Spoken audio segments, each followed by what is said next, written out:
Real Çempionlar Liqasını utsa mən bir il Realın Çempionlar Liqasında oyunlarına baxmayacağam. Sən deyirsən ki, Nə buyur? Guardiola getməlidir, amma Guardiola deyir ki, gələn il çempion olacaq. Açıq deyəcəm ki, mən gözləyirəm ki, City Real keçəcək. Mən də. Mən açığı Kim gözləyirəm. gözləmir?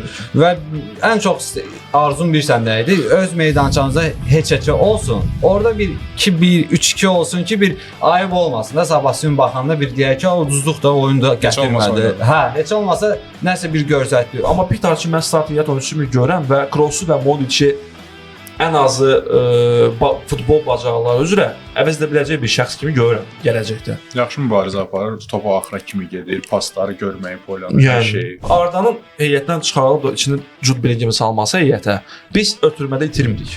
Əgər Peter meydanda varsın. Sadəcə Billingham'in bir nüansı var ki, o zədədən sonra necə qayıdacaq. Vitinyanı çox istəyərdim gəlsin. O iki Olise ilə Vitinha bizdən nədir? Elə bil ki, yəni o super daxili boltu belə bağladın, tam komanda oturur. Olise'nin oyuna baxırsan, möhtəşəm bir Olise. Atletico Madrid mövsümdə La Ligada 2 oyun oynayır. O da Real'a qarşı. Çempionlar Liqasında və Kral Kubokunda isə cəmsi Barcelona'ya qarşı düşsə oynayır.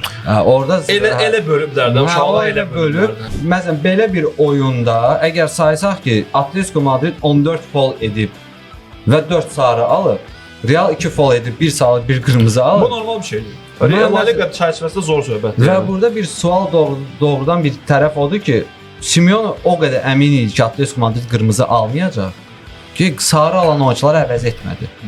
Hə, 5-6 dənə sarı aldılar, hamısı da fərqli oyun. Real Çempionlar Liqasını qazansa, qardaş, bunu görürsən bunu bağlayın. Mən Ya da ki, Real orada qol vurur.